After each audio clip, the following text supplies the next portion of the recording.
So what happened was in 2001, my friends and I from high school, we were going to a beach trip in Jamaica, and the van lost brakes. It was 18 students on board, the driver and two teachers, and the driver was, up front. And long story short, I was in ninth grade. I think I was like 14 or 15 years old when it happened. When the driver lost brake of the vehicle, we were going down the hill, and apparently he just steered it as best as he could until he lost control, and we went over a precipice, and everyone in the front seat died. I sustained a severe head injury that knocked me out during the whole turn, and I was unconscious. I broke my left hand, my left leg, and I remember when they pulled me from the wreckage, I was bleeding, weak, and I felt like I want to sleep. It wasn't the sleep that you feel tired or anything. And years later, I found out it's actually a concussion. Being transported to the hospital when I knew I was fighting for my life, and I prayed, and I said, Lord, I'm still young, I have my life in front of me, and at the time I wasn't so faithful with going to church and praying, so I made a deal with the Lord. I said, Lord, if you allow me to live and survive this experience, because I feel like I'm dying right now, if you allow me to live to survive this experience, I promise you, I will give you my life. Whatever you want me to do, I'll do it. Just please, please, I'm begging you, help me to live to see another day.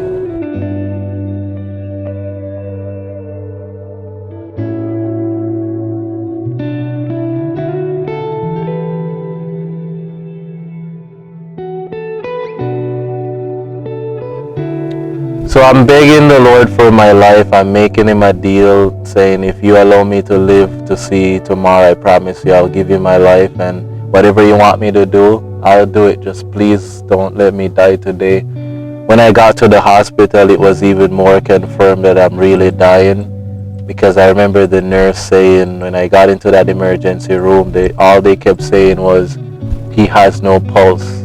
He has no pulse. Long story short, that was the 5th of July, 2001. Today is July 6th, 2022. So God has given me 21 more years of life, and here I am in the Philippines as a volunteer, full-time medical missionary pilot.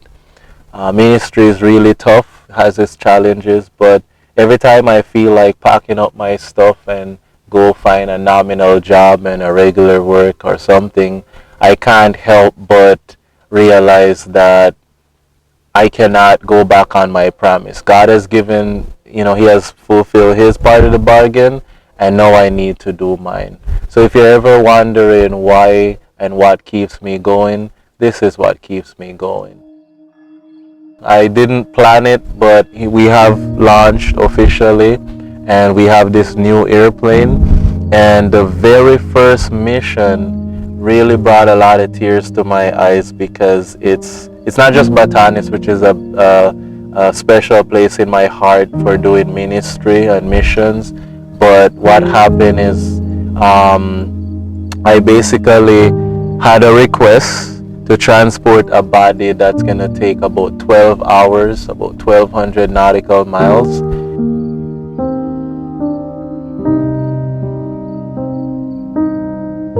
The relatives gave me the death certificate, and I woke up this morning and I read through it, and to my surprise, I found out that this body that I just hauled halfway across the Philippines died from an accident.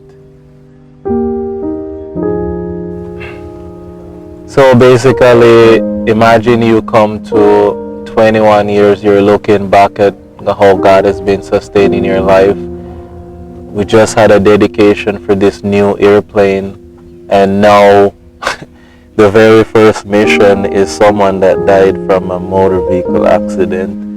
I mean, the Lord could not have orchestrated it more perfectly. So while I'm transporting someone that died from an accident, I'm also rejoicing in my heart knowing that God has given me a second chance at life from my accident.